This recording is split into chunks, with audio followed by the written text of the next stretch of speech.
नमस्कार तूळ राशीच्या भावांनो आणि बहिणींनो, तुमच्या आयुष्यात सध्या जे काही सुरू आहे ते फक्त तुम्हालाच माहीत आहे. बाहेरून हसणारा हा आणि सगळ्यांना आनंद देणारा हा तूळ राशीचा माणूस आतून किती तुटलाय हे जग कधीच समजू शकत नाही.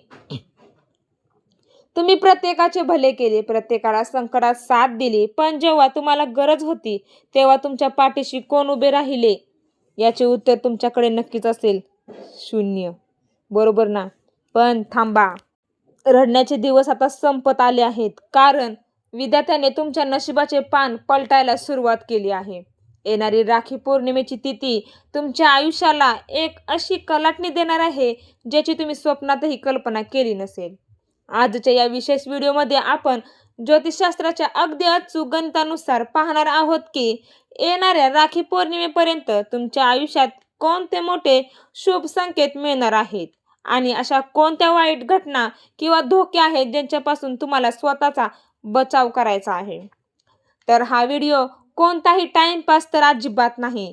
जर तुम्हाला तुमच्या आयुष्याची खरी चिंता असेल तर हा छोटासा व्हिडिओ पूर्ण बघा, कारण अर्धवट माहिती नेहमीच घातक ठरते. आणि तुम्ही प्रत्येक व्हिडिओ लाईक करत जावा, आणि तुम्ही प्रत्येक व्हिडिओ बघताना दुसरे कोणतेही आपल्या भविष्याचे व्हिडिओ सोडून कोणते कॉमेडी व्हिडिओ, टीव्ही सिरियल बघताना खूप मन लावून बघताना ऐकता, तर हा सुद्धा व्हिडिओ तुम्ही मन लावून ऐका. चला तर जाणून घेऊया तुमच्या नशिबाचा संपूर्ण लेखाजोखा. तूळ राशीचे स्वामी शुक्रदेव आहेत, जे सुख, समृद्धी आणि प्रेमाचे कारक आहेत.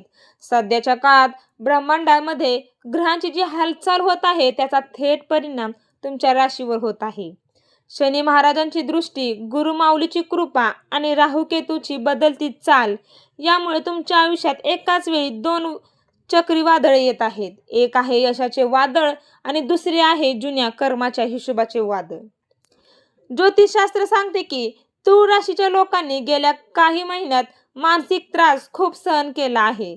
जवळच्या लोकांनीच तुम्हाला धोका दिला आहे, पण आता राखी पौर्णिमेपर्यंत ग्रहांची अशी युती होत आहे जी तुम्हाला या त्रासापासून बाहेर काढेल. नेमके काय घडणार आहे पाहूया आपण व्हिडिओमध्ये. तूळ राशीच्या जातकांनो, सर्वात आधी आपण त्या 5 शुभ संकेताबद्दल बोलूया जे तुमचे भाग्य बदलणार आहेत. पहिलं, अडकलेला पैसा अचानक परत मिळणे. जर तुमचा पैसा बऱ्याच काळापासून कुठेतरी अडकला असेल, कोणी तुमचे पैसे बुडवले असतील, तर राखी पौर्णिमेपर्यंत तो पैसा परत मिळण्याचे प्रबळ योग आहेत. तुमचे आर्थिक संकट दूर होईल. दुसरा, करिअरमध्ये अचानक मोठी लॉटरी, प्रमोशन म्हणजेच नोकरी करणाऱ्यांना कामाच्या ठिकाणी अचानक मोठे पद किंवा पगारवाढ मिळू शकते. तुमचे वरिष्ठ तुमच्या कामाचे कौतुक करतील. ज्या नोकरीसाठी तुम्ही अनेक महिने भटकत होता ती नोकरी या काळात मिळू शकते. तिसरा म्हणलं तर व्यापारात दुप्पट नफा. जर तुम्ही व्यापारी असाल, कोणते बिझनेस करत असाल, तर नवीन डील किंवा नवीन ग्राहकांची तुमच्याशी जोडले जातील. मंदीचे सावट दूर होऊन व्यवसायात अचानक तेजी येईल. चौथा, कोर्ट कचेरीच्या कामात यश मिळणे. जर तुमची कोणतीही कायदेशीर केस किंवा मालमत्तेचा वाद सुरू असेल तर त्याचा निकाल तुमच्या बाजूने लागण्याचे संकेत ग्रह देत आहेत. पाचवा, नवीन वास्तू किंवा वाहन सुख. घर खरेदी किंवा नवीन गाडी घेण्याचे तुमचे स्वप्न या काळात पूर्ण होऊ शकतात. तुम्ही किती दिवस झाले तुमच्यासाठी स्वतःसाठी घर किंवा एखादा मोठा बिझनेस करणे किंवा एखादं मोठं वाहन घेऊन त्या बिझनेसच्या मार्गी लावणे, असं जर तुमचं स्वप्न असेल तर ते पूर्ण होणार आहे. घरामध्ये एखादे मोठे शुभ कार्य सुद्धा ठरण्याची शक्यता आहे. पण मित्रांनो, ज्योतिषशास्त्र फक्त चांगलेच सांगत नाही तर येणाऱ्या संकटाची पूर्वकल्पनाही देते. जर मी तुम्हाला फक्त चांगले सांगितले आणि वाईट गोष्टी लपवल्या तर ते तुमच्यासोबत प्रतारणा होईल. राखी पौर्णिमेपर्यंत तुम्हाला खालील 3 गोष्टींची अत्यंत काळजी घ्यायची आहे. पहिली तर जवळच्या व्यक्तीपासून भावनिक धोका म्हणजेच विश्वासघात. ज्या व्यक्तीवर तुम्ही आंधळा विश्वास ठेवता ना, मग तो मित्र असो किंवा नातेवाईक असो किंवा पार्टनर असो, तीच व्यक्ती तुमच्या पाठीत खंजीर खुपसू शकते. गुपिते कोणालाही सांगत बसू नका. दुसरा, आरोग्याचे अचानक बिघाड. या काळात तूळ राशीच्या जातकांना पोटाचे विकार, रक्तदाब, बीपी किंवा मानसिक ताणामुळे प्रचंड थकवा जाणवू शकतो. घरातील मोठ्या व्यक्तींच्या विशेषतः आई आणि वडिलांच्या आरोग्याची चिंता सतावू शकते. हॉस्पिटलचा खर्च अचानक वाढू शकतो. तिसरा, विनाकारण वाद आणि बदनामीची भीती. ऑफिसमध्ये किंवा समाजात तुमच्या बोलण्याच्या चुकीचा अर्थ काढला जाऊ शकतो. राग आणि जिभेवर ताबा ठेवणे हे गरजेचे आहे.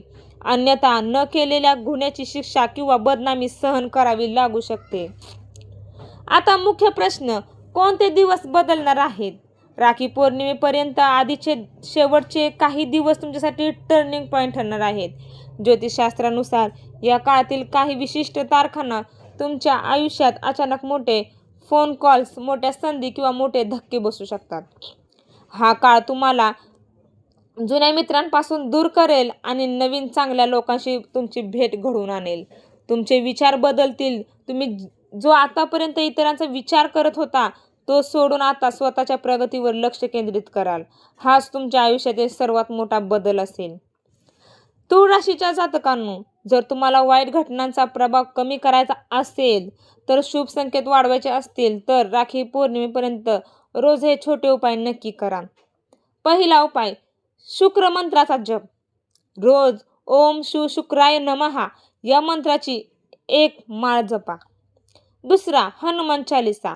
दर मंगळवारी आणि शनिवारी हनुमान चालीसाचे वाचन करा, ज्यामुळे शनीची वक्रदृष्टी शांत होईल. तिसरा, मेन, दान धर्म. पांढऱ्या वस्तूचे म्हणजेच उदाहरण तांदूळ, साखर किंवा दूध अशा वस्तूंचे गरजू महिलांना दान करा किंवा गरिबांना दान करा. शेवटी मला माझ्या तूळ राशीच्या कुटुंबाला एवढेच सांगायचे आहे, तुम्ही आजपर्यंत खूप सहन करत आलात, सहन केले आहे. रात्री उशिरापर्यंत डोळ्यात पाणी आणून तुम्ही देवाकडे ज्या सुखाची प्रार्थना केली आहे ते सुख मिळण्याची वेळ आता आली आहे. लोकांनी तुम्हाला नाकारले, तुम्हाला हाकलून लावल्यासारखं केलं तरी ते तुम्हाला चालेल, पण तुम्ही स्वतःला कधीही कमकुवत समजू नका. येणारी राखी पौर्णिमा तुमच्या बहिणीच्या आणि भावाच्या नात्याला तर घट्ट करेलच, पण तुमच्या आयुष्यातील दारिद्र्य आणि दुःखाचे कुलूपही कायमचे तोडून टाकेल. स्वतःवर विश्वास ठेवा, देवावर विश्वास ठेवा.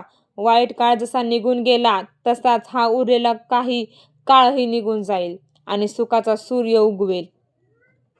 तुम्हाला हा व्हिडिओ कसा वाटला? तुमच्या आयुष्यात सध्या असं काही घडतं का? अशा काही समस्या आहेत का?